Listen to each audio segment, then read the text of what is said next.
Good morning students, welcome back in business studies class.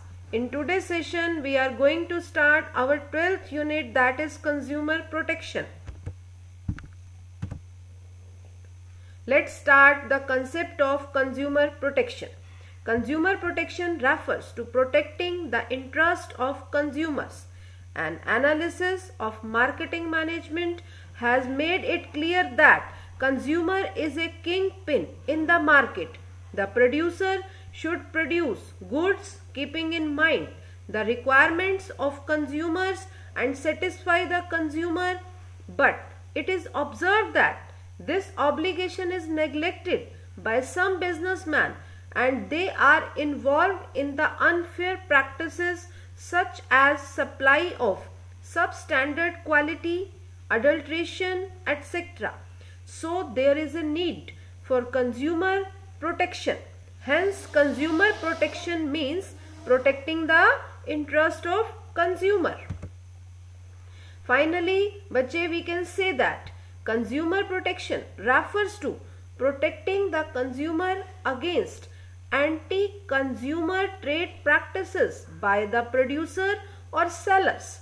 Producer और sellers ने कुछ ऐसी एंटी कंज्यूमर प्रैक्टिसेस फॉलो की हुई हैं जिनकी वजह से कंज्यूमर क्या हो रहा है, एक्सप्लॉइट हो रहा है, और गवर्नमेंट ने कंज्यूमर प्रोटेक्शन एक्ट बनाए हैं जो एक्सप्लॉइटेड कंज्यूमर को सेफ्टी प्रोवाइड करेंगे. अब कुछ एग्जांपल्स हम लेंगे बेटा कि जिनसे हमें ये पता चलेगा कि हमारा कंज्यूमर जो है वो किस तरह से एक्सप्लॉइट हो रहा है. ठीक है, फर्स्ट एग्जांपल हमने लिया, एक ऑयल का मैन्युफैक्चरर है, सनफ्लावर का ऑयल वो प्रोड्यूस कर रहा है और वो कहता है कि मेरे ऑयल में विटामिन्स, मिनरल्स, प्रोटीन्स जो हैं वो प्रॉपर रेशो में है. लेकिन जब उन ऑयल्स का लैब में टेस्ट करवाया गया तो पता चला कि उन ऑयल्स में प्रॉपर रेशो में कुछ भी अवेलेबल नहीं है. तो यानी कि वो सनफ्लावर ऑयल बनाने वाला जो मैन्युफैक्चरर था वो कंज्यूमर को क्या कर रहा है बेटे, एक्सप्लॉइट कर रहा है. सेकेंड एग्जाम्पल लेते हैं, क्लॉथ मैन्युफैक्चरर्स जो हैं वो अपने क्लॉथ पर एक प्रिंट कराते हैं, यानी कि अपने प्रोडक्ट के ऊपर मार्क लगवाते हैं कि हमारा प्रोडक्ट जो है वो पॉली कॉटन है. अब यहाँ पर जो पॉली का मीनिंग होता है वो होता है पॉलीनोसिक, ना कि पॉलिस्टर. पॉलिस्टर जो है वो एक्सपेंसिव है एज कंपेयर टू पॉलीनोसिक, लेकिन हमारा जो कंज्यूमर है वो अनअवेयर है, वो पॉली वर्ड देखता है कि यानी कि ये पॉलिस्टर का क्लॉथ है और वो पॉलिस्टर के प्राइजेस पे कर देता है और बदले में क्लॉथ परचेज कर रहा है. यानी कि यहाँ भी मैन्युफैक्चरर उसे क्या कर रहा है, एक्सप्लॉइट कर रहा है कि उसने लिखा कुछ है और रियलिटी में कुछ है. थर्ड एग्जांपल लेते हैं, बहुत बार हम ये देखते हैं कि जो हम गुड्स परचेज कर रहे हैं उन गुड्स का वेट उस पैकेट के ऊपर कुछ राइट किया होता है, लेकिन जब हम उन्हें वेट करते हैं, वेइंग मशीन पर चेक करते हैं कि इसमें कितना वेट है, तो वो वेट कुछ और होता है. तो यहाँ भी कस्टमर को क्या किया जा रहा है, एक्सप्लॉइट किया जा रहा है. नेक्स्ट एग्जांपल ले सकते हैं कि पेशेंट जो होता है हॉस्पिटल में ट्रीटमेंट करवाने जाता है, उसको डिजीज कुछ होती है और उसको ट्रीटमेंट कुछ प्रोवाइड कर दिया जाता है. ठीक है, तो इस वजह से पेशेंट की हालत और खराब हो जाती है और समटाइम्स बहुत सारे पेशेंट्स की डेथ भी हो जाती है. तो इस तरह से भी हमारे कंज्यूमर को क्या किया जा रहा है, एक्सप्लॉइट किया जा रहा है. और एग्जांपल लेंगे, कंज्यूमर को एडवर्टीजमेंट के थ्रू भी मिसगाइड किया जाता है. ठीक है, एडवर्टीजमेंट में कंज्यूमर को बहुत सारे ऐसे फीचर्स प्रोडक्ट के शो किए जाते हैं जो रियल में हमारे प्रोडक्ट में होते ही नहीं है. यहाँ भी कंज्यूमर क्या हो रहा है, एक्सप्लॉइट हो रहा है. एक और एग्जांपल ले सकते हो बेटा कि जो गुड्स हैं उनकी सप्लाई को शॉर्ट कर दिया जाता है. रियल में गुड्स की सप्लाई जो है वो शॉर्ट नहीं होती. मार्केट में डिमांड देखी जाती है कि प्रोडक्ट की डिमांड ज्यादा है, तो एकदम से सप्लाई को रोक दिया जाता है, शॉर्ट कर दिया जाता है, जिससे गुड्स के प्राइसेस इंक्रीज हो जाए. ठीक है, तो यहाँ भी कंज्यूमर को क्या किया जा रहा है, एक्सप्लॉइट किया जा रहा है. तो इस तरह से प्रोड्यूसर और सेलर मैनी वेज में हमारे कंज्यूमर को एक्सप्लॉइट करते हैं और गवर्नमेंट चाहती है कि हमारा कंज्यूमर एक्सप्लॉइट ना हो. तो इसके लिए गवर्नमेंट ने कंज्यूमर प्रोटेक्शन एक्ट जो है वो एस्टैब्लिश किए, जो हमारे कंज्यूमर को, जो हमारा एक्सप्लॉइटेड कंज्यूमर है उसे प्रोटेक्शन प्रोवाइड करेंगे. गवर्नमेंट ने कंज्यूमर को प्रोटेक्शन प्रोवाइड करने के लिए बहुत सारे एक्ट्स बनाए हैं. Now come to this topic, legal protection to consumer, कि कौन कौन सी लीगल प्रोटेक्शंस गवर्नमेंट ने कंज्यूमर को प्रोवाइड की है. First one is consumer protection act 1986। अब कंज्यूमर प्रोटेक्शन एक्ट जो है वो 1986 एस्टैब्लिश किया गया। कंज्यूमर को डिफेक्टिव गुड्स प्रोवाइड ना हो, कंज्यूमर के लिए एफिशिएंसी ना हो सर्विसेज में, अनफेयर ट्रेड प्रैक्टिसेस ना हो, इस तरह से कंज्यूमर प्रोटेक्शन एक्ट 1986 कंज्यूमर को प्रोटेक्शन प्रोवाइड करेगा इन सभी के अगेंस्ट, कि आपको डिफेक्टिव गुड्स प्रोवाइड नहीं हो, अनफेयर ट्रेड प्रैक्टिसेस आपके साथ ना हो। इन सब के लिए गवर्नमेंट ने एक स्पेशल कंज्यूमर कोर्ट एस्टैब्लिश की। वो कोर्ट डिस्ट्रिक्ट लेवल पर, स्टेट लेवल पर, नेशनल लेवल पर काम कर रहा है। इस कोर्ट को हम 3 टायर मशीनरी के नाम से भी जानते हैं।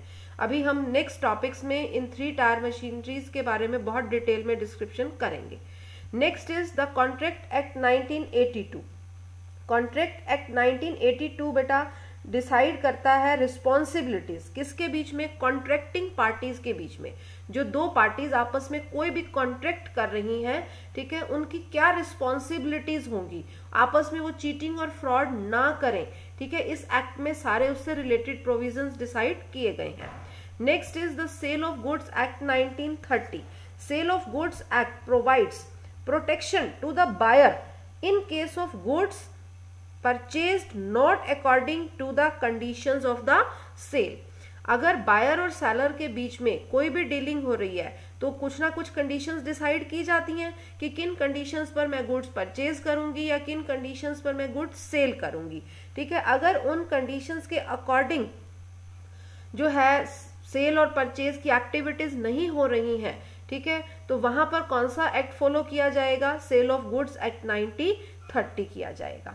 Next is the essential commodities act 1955। It is very very important act बेटा, कि एसेंशियल कमोडिटीज जो है उनकी प्रोडक्शन शॉर्ट ना हो, सप्लाई डिस्ट्रीब्यूशन सिस्टम सब कुछ प्रॉपर रहे, उनके प्राइजेस प्रॉपर रहे, प्राइजेस जो है वो बहुत ज्यादा इंक्रीज ना हो जाए, उन गुड्स की ब्लैक मार्केटिंग ना हो, होल्डिंग ना हो। होल्डिंग का मतलब कि उन्हें गोदामों में भर के ना रख लिया जाए जिससे सप्लाई शॉर्ट हो जाए, ठीक है। उनकी प्रॉफिटेरिंग ना हो, यानी कि उन्हें हाई प्राइजेस के ऊपर सेल ना किया जाए। इन सब की एक्टिविटीज को कंट्रोल रखने के लिए कौन सा एक्ट मेंटेन किया गया, essential commodity act 1955। Next one is the agricultural produce act 1937। जितने भी हमारे एग्रीकल्चरल प्रोडक्ट हैं उनकी क्वालिटी को चेक करने के लिए ये एक्ट मेंटेन किया गया। जो एग्रीकल्चरल प्रोडक्ट हैं अगर उनकी क्वालिटी बिल्कुल प्रॉपर है तो उनके ऊपर एग मार्क का साइन होता है, AGMARK। The word is AGMARK, egg mark का साइन होगा उसके ऊपर, तभी हम ये जज कर पाएंगे कि ये एग्रीकल्चरल जो प्रोडक्ट है ये बिल्कुल सही क्वालिटी का है। Next is the prevention of food adulteration act 1954। Agriculture product के लिए तो एक एक्ट बन गया, अब जो अदर फूड आइटम्स हैं उनकी प्रोटेक्शन भी तो करनी है कि उनमें कोई अडल्ट्रेशन ना हो, कोई मिलावट ना हो, कंज्यूमर के इंटरेस्ट को यहाँ भी सेफ रखना है, तो उसके लिए एक और एक्ट मेंटेन किया गया। The act is food adulteration act 1954। Next is the standards of weight and measures act 1976। ये एक्ट मेंटेन किया गया किसके लिए, कि जो भी प्रोडक्ट आपको प्रोवाइड किया जा रहा है उसमें लेस वेट ना हो, ठीक है। जो भी हम प्रोडक्ट का पैकेट रेडी कर रहे हैं उसमें जो क्वांटिटी रैपर के ऊपर राइट की गई है उतनी ही एग्जैक्ट क्वांटिटी कहाँ होनी चाहिए, उस पैकेट के अंदर होनी चाहिए, ठीक है। तो अगर कोई प्रोड्यूसर, कोई मैन्युफैक्चरर इसके अगेंस्ट जाता है, ठीक है, तो उसको इस एक्ट के अंडर पनिश किया जा सकता है। Next is the trademark act 1999। अब ट्रेडमार्क क्या है, क्लास 11 में भी पढ़ के आए हो। ट्रेडमार्क क्या है, क्लास 12 में भी डिस्कस ऑलरेडी हो चुका है, यूनिट 11 में। जब भी कोई मैन्युफैक्चरर अपने ब्रांड मार्क को रजिस्टर्ड करवा देता है तो वो क्या बन जाता है बेटा, ट्रेडमार्क बन जाता है। अब कोई भी एक मैन्युफैक्चरर दूसरे का ट्रेडमार्क यूज ना करे, यहाँ पर उसे भी सेफ्टी प्रोवाइड की गई है। कौन से एक्ट के अंडर, ट्रेडमार्क एक्ट 1999 के under. Next is the competition act 2002। अब कंपटीशन भी हेल्दी होना चाहिए, अनहेल्दी कंपटीशन नहीं होना चाहिए, ठीक है। तो उसके लिए एक एक्ट मेंटेन किया गया, that is competition act 2002।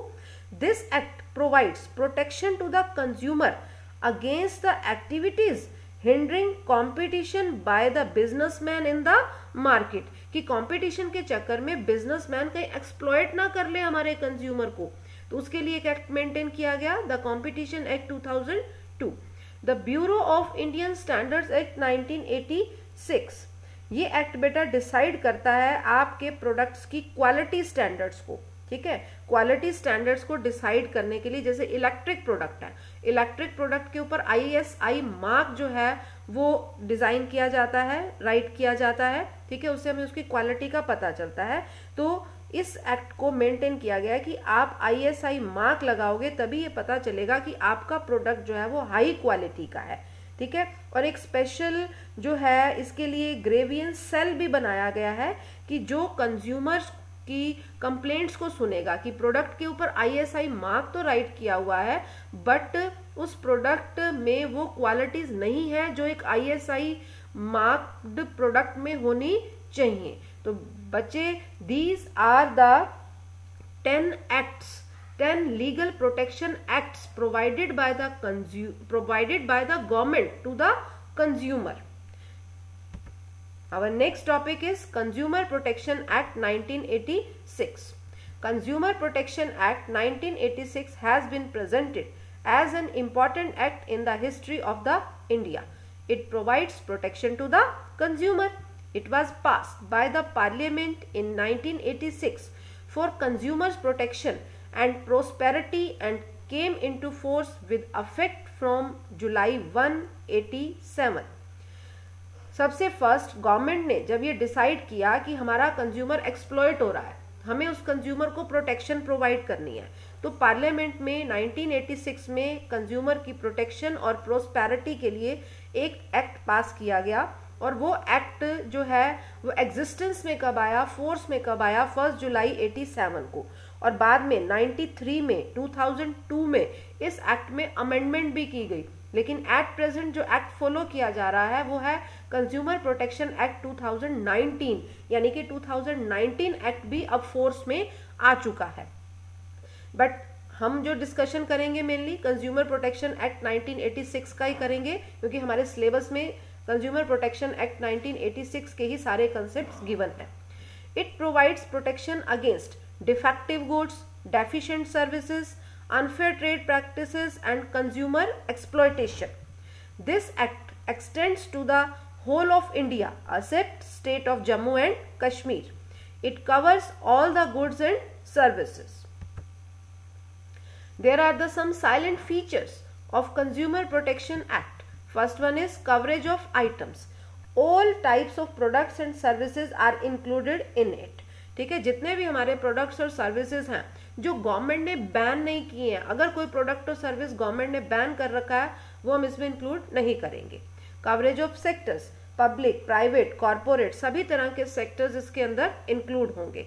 Compensatory nature of provision, 1986 act कहता है कि अगर कंज्यूमर को कोई भी नुकसान होता है तो कंज्यूमर को कंपनसेट किया जाएगा, उसका लॉस कंपनसेट किया जाएगा, उसको कोई भी हेल्प चाहिए तो उसे प्रोवाइड की जाएगी।